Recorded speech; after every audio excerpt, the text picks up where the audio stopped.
रहमान साहब तो बहुत बड़े आदमी हैं। फिर ये स्टेटमेंट जब वो कहते हैं कि आज के दौर में दोगलापन हो रहा है, उनकी धार्मिक पहचान की वजह से उन्हें काम नहीं मिल रहा। बदतमीजी नहीं तो फिर क्या है जो जबानों के साथ करते हो? हिंदी हिंदू है, उर्दू मुस्लिम है, जाहिलों जैसी बात करते हो। या मैं चैलेंज करता हूं कि इस दुनिया में कोई भी आए जो 10 मिनट मुझे बात करके दिखा दे और उर्दू का एक शब्द इस्तेमाल न करे। आपने हमें वो दवाई दी जो मर्जी हमको नहीं था। ये वोट बैंक की राजनीति थी, क्योंकि ये समझ में आ चुका था कि आप पोलराइज करोगे और हिंदू तो खासतौर से हमेशा बिखरे हुए रहे हैं। क्या पिछले 30-40 सालों में हिंदू वर्ग में पहले एक धार्मिक संकोच था? हाँ, धार्मिक संकोच था। ईद होती थी तो टोपी लगा के मैं भी निकलता था। बहुत वक्त लग गया समझने में कि हमारी दिवाली पे आके लक्ष्मी पूजा कोई नहीं कर रहा, मैं इनकी ईद पे गोल टोपी लगा के सिवैयां खा रहा हूं। And I studied and I realised कि ये इतना बारीक षड्यंत्र हुआ है हमारी जनरेशन के साथ कि हमको फैशनेबल होने के नाम पे, हमको इवॉल्व होने के नाम पे, हमको मॉडर्न होने के नाम पे हमारे ही धर्म से दूर कर दिया गया, हमारे मजहब से दूर कर दिया गया।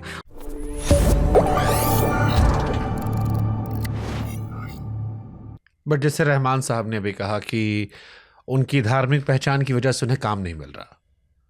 रहमान साहब तो बहुत बड़े आदमी हैं, मतलब हमारे आपके सबके बचपन के फेवरेट रहे हैं, हम सब ने जिया है उनको।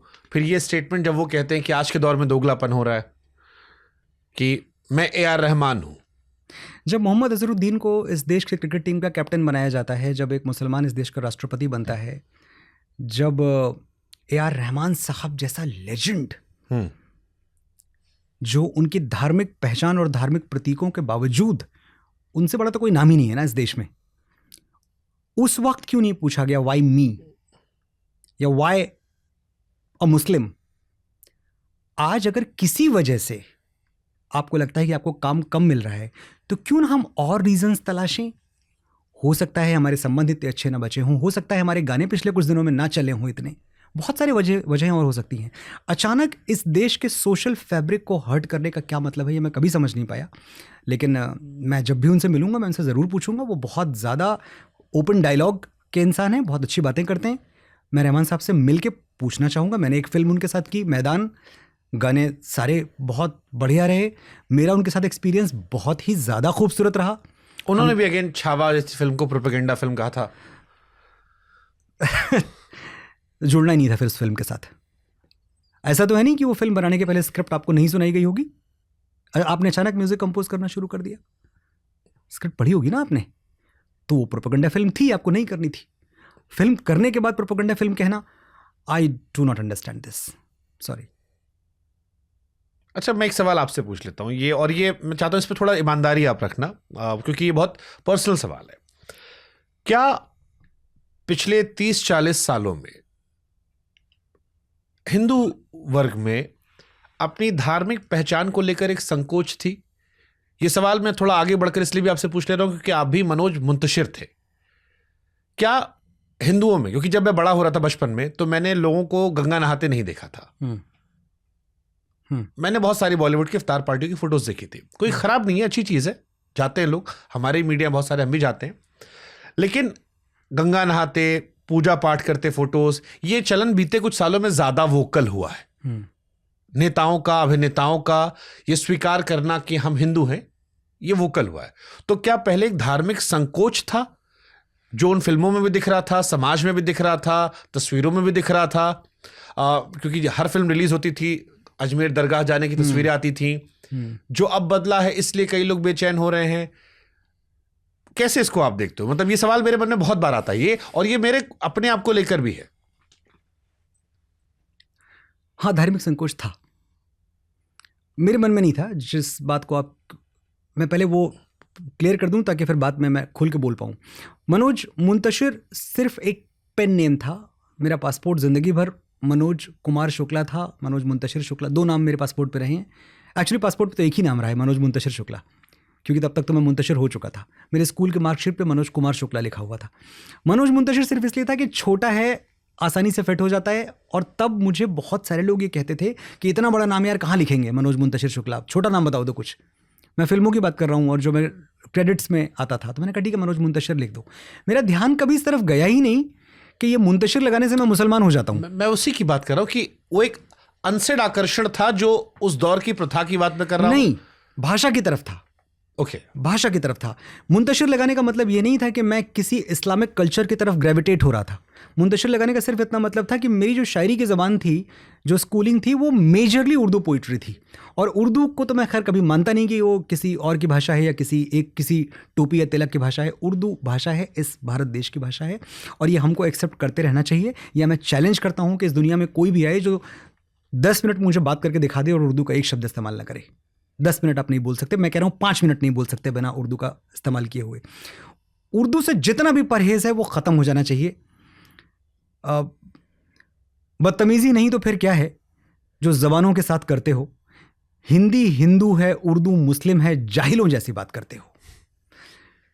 जिस रामचरितमानस में भगवान श्री राम को बाबा तुलसीदास गरीब नवाज कहते हैं, क्योंकि ये उस वक्त की भाषा थी, बन रही थी भाषा, ऐसी भाषा थी, ज़बान थी। तो गरीब नवाज हटा दो आप उससे कि नहीं, ये तो हम तुलसी बाबा ने गलत कह दिया गरीब नवाज। ये लड़ाई मत लड़ो। बहुत सारी लड़ाइयाँ लड़ने के लिए हैं। इतनी प्यारी भाषा है, इतनी प्यारी ज़बान है। आप क्या करोगे? अपनी ज़िंदगी से सारे गाने जिनमें उर्दू है निकाल दोगे? आज आप हो गए पूरी तरह से। और जब आप हिंदी कहते हो तो हिंदी और उर्दू एक ऐसा सामंजस्य है जिसको तोड़ पाना ही असंभव है। तो ये हो गई भाषा की बात। वो डिफरेंशिएशन में मैं कतई बिलीव नहीं करता। जितना मेरी संस्कृत है, शायद पर्शियन और फारसी मेरी भाषा नहीं है, और बिल्कुल नहीं है।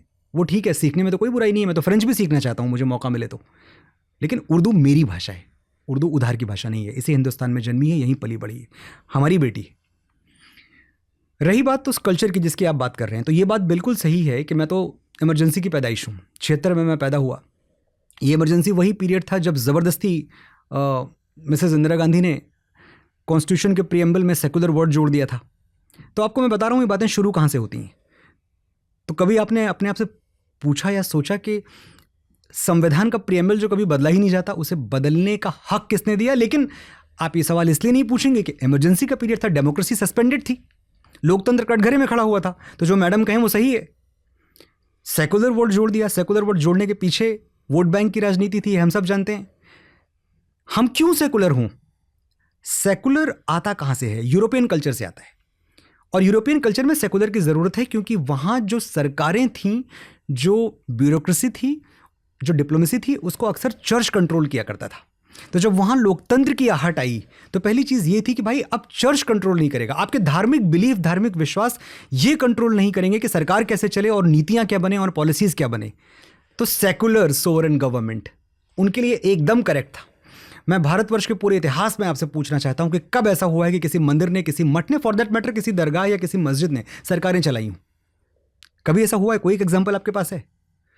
तो आपको सेकुलर वर्ड डालने की जरूरत क्या थी? आपने हमें वो दवाई दी जो मर्ज ही हमको नहीं था। मेरा पेट दुख ही नहीं रहा था, आप मुझे पेट दर्द की गोलियों पे गोलियां दिए जा रहे हो।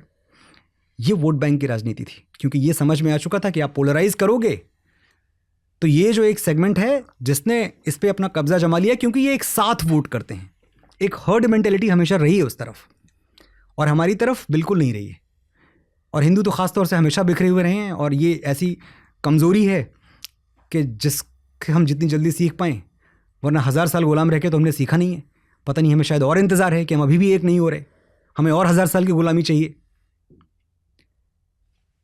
तो ये वोट बैंक पॉलिटिक्स की वजह से सेकुलर वोट डाला गया। इसके बाद से फिर जो हमारे हीरोज़ बनने लगे, वो हमारे हीरोज़, हमारे नायक सारे ऐसे तैयार किए गए जो उस तरफ ज़्यादा झुके हुए हों, क्योंकि वो फैशनेबल था। आप हमेशा देखना, जिस तरह से आप कपड़े पहनते हो, आज आपने जो कपड़े पहने हैं, जो आप वॉच पहन रहे हो, ये सब कहीं ना कहीं एक फैशन के साथ आप चलने की कोशिश करते हो। हमारे टाइम पे फैशनेबल था। हमारे टाइम पे हम दिवाली मनाए ना मनाए, और मैं सच कह रहा हूँ, गौरीगंज में जब ईद होती थी तो टोपी लगा के मैं भी निकलता था। बहुत वक्त लग गया समझने में कि हमारी ईद पे आके लक्ष्मी पूजा कोई नहीं कर रहा, हमारी दिवाली पे आके लक्ष्मी पूजा कोई नहीं कर रहा, मैं इनकी ईद पे गोल टोपी लगा के सिवैयाँ खा रहा हूँ। ये समझने में बहुत वक्त लग गया। तो जब कभी लोग मेरे पुराने वीडियोस निकालते हैं कि देखो ये तो बात करते थे कि शहरों का नाम बदलना गलत है, प्रयागराज, भाई मैं इग्नोरेंट था। मैं उसी षड्यंत्र का शिकार था जिस षड्यंत्र का शिकार मेरे जैसे हजारों लाखों करोड़ों नौजवान आज भी हैं। लेकिन मैं वक्त के साथ जागा, मैंने समझना शुरू किया, मैंने पढ़ना शुरू किया। सूचना क्रांति के दौर में पैदा हुआ हूं मैं। And I studied and I realised कि ये इतना बारीक षड्यंत्र हुआ है हमारी जनरेशन के साथ कि हमको फैशनेबल होने के नाम पे, हमको इवॉल्व होने के नाम पे, हमको मॉडर्न होने के नाम पे हमारे ही धर्म से दूर कर दिया गया, हमारे मजहब से दूर कर दिया गया। हमने नहीं पढ़ा है कृष्ण को, हमने भगवत गीता हम बोलते रहे। हर किसी से भी आप पूछ लो श्रीमद् भगवत गीता। मैं अपनी लाइफ में ऐसे 100 लोगों से नहीं मिला हूं जो मुझे बता पाए कि वाकई 700 श्लोक उन्होंने गीता के पढ़ डाले हैं। आपने उस तरफ ध्यान ही नहीं दिया जो खजाना आपके पास था, आप कहीं और भटकते चले गए। अब एक ऐसा वक्त है, अगर इसको आप प्रोपेगेंडा कहते हैं, इसको आप हाइपर नेशनलिज्म कहते हैं, मुझे स्वीकार है। मैं इस प्रोपेगेंडा का हिस्सा हूं, मैं हाइपर नेशनलिज्म का हिस्सा हूं, और जब तक मेरे हाथ में कलम है, जब तक एक शब्द भी मां शारदा मुझसे लिखवाती रहेंगी, मैं इसी हाइपर नेशनलिज्म के लिए लिखूंगा, मैं इसी प्रोपेगेंडा के लिए लिखूंगा। ठीक है, हम आप पे गानों पर अब बात कर लेते हैं। वो गाने जिन्होंने देश दुनिया पर अपनी छाप छोड़ी, कई सारे गाने, क्योंकि मुझे आप आज गानों पर स्पेशली बात करनी थी जी। तो मैं एक गानों का जिक्र करता हूँ, आप जितना उसमें आपको लगे आप बताते रहिएगा। मैं सबसे पहला जिक्र तेरी मिट्टी करता हूँ। अब तेरी मिट्टी वो गाना है जो कई बार मुझे लगता है कि बड़े लंबे समय तक मनोज मुंतशिर की पहचान पर बड़ा हावी रहा, क्योंकि मनोज जी कुछ भी बनाते लोग तुलना करते कि भैया तेरी मिट्टी जैसा होगा। Is it true? या इट इज ट्रू। इनफैक्ट तेरी मिट्टी जैसे बड़े गाने से फायदा और नुकसान दोनों बराबर का होता है। तो ये गाना एक लेखक के तौर पर कामयाबी के साथ साथ दुश्मन भी था। ये एक चीज़ का दुख, मेरी बीवी और मेरी टीम को ये बात पता है कि मैं हमेशा इस बात पर रोता रहा कि यार अचानक तेरी मिट्टी के बाद लोगों ने मेरे नाम के साथ सिर्फ एक गाना लगा दिया, तेरी मिट्टी। लोग ये क्यों भूल गए कि फिर भी तुमको चाहूँगा मैंने लिखा है। लोग ये क्यों भूल गए कि तेरे संग यारा मैंने लिखा है, देखा हज़ारों दफ़ा मैंने लिखा है, तुम मेरे हो मैंने लिखा है, तेरी गलियाँ मैंने लिखा है, अनगिनत सुपरहिट, कौन तुझे यूँ प्यार करेगा मैंने लिखा है, जब तक मैंने इतने सारे मेरे गाने, इतना सारा मेरा बॉडी ऑफ वर्क जो पूरी ईमानदारी से किया गया वो सब हाशिए पर डाल दिया गया। अब सारा फोकस इस तरफ है कि इन्होंने तेरी मिट्टी लिखा है। तो वो अच्छी चीज़ भी थी और माफ़ कीजिएगा गलत चीज़ भी थी। आपने भी शिकायत करी थी ना कि मुझे जनता का प्यार मिला, अवार्ड नहीं मिला तो क्या हुआ। तो आई थिंक वो इतने सेंटीमेंट ज़्यादा जुड़ गए उस वजह से आपके साथ कि वो आपके साथ चिपक गया। हाँ, और क्योंकि उसको उस गाने को लेकर आप भी बहुत वोकल हुए थे, बहुत सारे ट्वीट, बहुत सारे पोस्ट, और वो मनोज मुंतशिर 1.0 में पीक दौर था। हाँ वो था, और उस गाने को लेके वोकल होने का भी एक रीज़न था मेरे पास। मैं अपनी वजह से वोकल नहीं हुआ था। मेरा वो पहला गाना था जिसे पब्लिक ने मनोज मुंतशिर का गाना माना ही नहीं, ये उनका गाना था। मैं बताऊँ आपको, कभी कभी मेरे नए गाने आते हैं या अभी बहुत सारे और पेट्रियोटिक गाने, मैं अगर किसी से बात करने लग जाऊँ कि नहीं तेरी मिट्टी तो ठीक है लेकिन ये गाना भी मैंने, लोग मुझसे लड़ जाते हैं। अरे यार आप तेरी मिट्टी के बारे में ऐसे कैसे बात कर रहे हैं कि तेरी मिट्टी ठीक है, वो तेरी मिट्टी। मेरे गाने के बारे में लोग मुझसे ऐसे बात करते हैं। तो वो गाना मेरा रहा ही नहीं।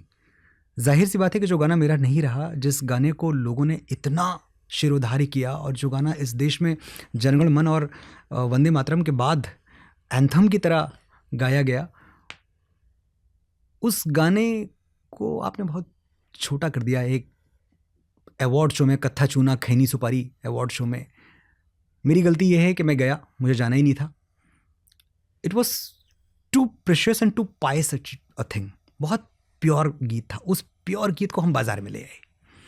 तो मैं समझता हूँ ये गलती किसी अवार्ड शो की नहीं है, पहली गलती तो मेरी है कि मैं गया वहाँ तक और मैंने ये उम्मीद की कि इनको ये गीत समझ में आएगा, और नहीं समझ में आएगा चलिए ठीक है, आप देशभक्ति का सम्मान नहीं करते हैं, परफेक्टली ऑल राइट, क्योंकि आप वहाँ देशभक्ति को सम्मानित करने के लिए नहीं बैठे हो, कोई सोल्जर्स का अवार्ड शो नहीं है। लेकिन लिखे जाते हैं ना शब्द। एक शायरी एक चीज़ है, कविता एक चीज़ है, उसका एक मीटर होता है, छंद होता है, बहर होता है। इतने सुंदर गाने उस साल थे जो नॉमिनेट हुए थे, आप दे देते कलंक के टाइटल सॉन्ग को अवार्ड अमिताभ भट्टाचार्य ने। इससे सुंदर तो क्या ही गीत कोई लिखेगा। कलंक नहीं इश्क है काजल पिया, वो आपको नहीं दिखाई दिया। बेख्याली में भी तेरा ही ख्याल है इरशाद कामिल का, वो गीत आपको नहीं दिखाई दिया। आपको सबसे अच्छा गीत लिखा हुआ उस साल का समझ में आया तो नंगा ही तो आया था, क्या घंटा लेके जाएगा। मेरी प्रॉब्लम इस चीज़ से थी। मेरी प्रॉब्लम कभी इस बात से नहीं थी कि मुझे अवार्ड नहीं दिया। आप यकीन मानिए उस दिन वही अवार्ड इरशाद कामिल को मिला होता, उस दिन वही अवार्ड अमिताभ भट्टाचार्य को मिला होता, पहली ताली मेरी बजती। कमाल गाना, कलंक कमाल लिखा था अमिताभ जी ने। जी, क्या है, कैसे लोगों के बीच में हम हैं जिनके हाथ में, जिनको ये समझने की और ये तय करने की जिम्मेदारी दे दी गई है कि कौन सा काम अच्छा है कौन सा बुरा। अनुराग सिंह के साथ तेरी मिट्टी और फिर अनुराग के साथ मिट्टी के बेटे, वॉज इट इंटेंशनल कि मिट्टी होगी? No, it was not intentional. In fact Anurag was very apprehensive about this. Anurag ने शुरू में, मुझे लगता है कम से कम 10 दिन तो मुझे यही कहते रहे, सर ये गाने का नाम कुछ और, सर ये बस एक लाइन हटा दो मिट्टी के बेटे। मैंने कहा क्यों भाई, क्यों हटा दूँ? नहीं, लोग ना जोड़ लेंगे, लोग बोलेंगे ये जब मिलते हैं दोनों मिट्टी मिट्टी ही करते हैं। तो मैंने कहा देखो, हमने तो ऐसा सोचा नहीं था कि हम इसको भुनाते हैं। एक ये भी माइंडसेट होता है ना कि हमारी पिछला गाना हमने साथ में बनाया, तेरी मिट्टी बहुत बड़ा हिट हुआ, उसको कैश कराते हैं। मैंने कहा क्या इस माइंडसेट से मैं और आप बैठे थे? नहीं ना, ये प्रकृति का इशारा है, प्रकृति को इसमें यही चाहिए, जाने दीजिए, give it to God and go to sleep. Okay, Kabir Singh का गाना कैसे हुआ? एक हिंसक फिल्म थी, लेकिन उस हिंसक फिल्म में एक बड़ा मासूम गाना, एक गाना जो पहले प्यार का एहसास कराता है। इसमें वो एहसास था जो पहला नशा में था। मैं बारिश की बोली समझता नहीं था, हवाओं से यूं मैं उलझता नहीं था। अगेन विशाल मिश्रा, मनोज मुंतशिर। एक आपको बात बताता हूं मैं इस गाने पे आने के पहले। ये किस्सा है 2015 का, 14 या 15 की बात है। एक दिन मैं और सोनू जी बैठे हुए थे, सोनू निगम जी, शायद 15 की बात है। हाँ, उन्होंने रैंडमली मुझे एक बात बोली, ये आपको सुन के लगेगा फैब्रिकेटेड स्टोरी है, बट आप ये सोनू जी से भी पूछिएगा और विशाल से भी पूछिएगा, वो लोग इसको सेकंड करेंगे कि ये सही है, ऐसा हुआ। हम कहीं की यहाँ वहाँ की बातें कर रहे हैं, अचानक सोनू जी मुझसे कह रहे हैं, अरे मनोज जी, आप विशाल मिश्रा को जानते हो? रैंडम। मैंने कहा नहीं, कौन है ये? नहीं, नया लड़का है। मुझे ऐसे ही थॉट आया कि पता नहीं क्यों कभी आप और वो मिलके गाना बनाओगे ना, कोई बहुत बड़ा हिट होगा। मैंने कहा अच्छा जी सोनू जी। मैंने ये बात नज़रअंदाज कर दी। I didn't even know Vishal Mishra then, 2015 की बात है। और आप सोचें कि 2019 में वाकई हमने मिलके एक गाना बनाया जिसने सारे रिकॉर्ड्स तोड़ दिए। जब मैं सोनू जी को कहता हूं ना कि वाकई उनके ऊपर मां सरस्वती का हाथ है, ये प्रिडिक्शन कोई कैसे कर सकता था? कहाँ मनोज मुंतशिर, कहाँ विशाल मिश्रा, दोनों एक दूसरे को जानते नहीं, कोई कनेक्शन नहीं, कुछ काम साथ में नहीं किया, एक चाय भी साथ में नहीं पी। 4 साल पहले कोई प्रोडक्शन कर रहा है कि जिस दिन आप लोग साथ में गाना बनाओगे कमाल कर दोगे। तो आपको सोनू जी से भी कहना चाहिए ना कि जिस दिन तुम शुभांकर से पॉडकास्ट करोगे सोनू जी, जिस दिन आप शुभांकर मिश्रा जी के साथ पॉडकास्ट करेंगे उस दिन आप मुझे थैंक यू बोलेंगे, क्योंकि यहाँ बातें करने में जितना मजा आता है वो आपको कहीं और नहीं आएगा। This is your place, please come Sonu ji, मैं आपसे हाथ जोड़ रहा हूँ। बट सबसे खूबसूरत अंतरा कौन सा था, कैसे हुआ आपका? ये जो आपने बोला अभी, मैं बारिश की बोली समझता नहीं था, हवाओं से मैं यूं उलझता नहीं था, है सीने में दिल भी, कहाँ थी मुझे ये खबर, कहीं पे हो रातें कहीं पे सवेरे, ये आवारगी ही रही साथ मेरे, ठहर जा ये कहती है तेरी नजर। विशाल मिश्रा, मनोज मुंतशिर, टॉप 5 गाने। हालांकि इसमें मेरी प्लेलिस्ट से मेरे को सिर्फ मैच करना है कि मेरी प्लेलिस्ट से कितने मैच करते हैं। मुझे आप कुछ याद भी दिलाइएगा, लेकिन मैं फिलहाल शुरू करता हूँ। तो ऑफ कोर्स कैसे हुआ, बॉर्डर का जो हमारा गाना है प्यारी लगे, वो गाना भाई मैं तो क्या ही बताऊँ। मैं पहले गाने बता दूं या मैं पहले एक गाने कहते हैं, फिर कहानियां सुन लेंगे। ठीक है। तो मुझे कैसे हुआ, प्यारी लगे, खूबसूरत है तू इस कदर क्या कहूँ, देखने में तुझे उम्र सारी लगे, तुझ में जोड़ूं ना मैं कोई रंग नया, जैसी है तू मुझे वैसी प्यारी लगे। तीसरा गाना मुझे मेरा विशाल का एक बहुत ही सुंदर एक सिंगल था, और प्लीज़ शुभांकर मिश्रा के जितने फैंस हैं आप जाके वो गाना सुनो। मेरा एक सिंगल फेवरेट है, वो चांद कहाँ से, वो चांद का मैं इसी गाने की बात करने वाला था। वो चांद कहाँ से लाओगी? That's magic magic magic.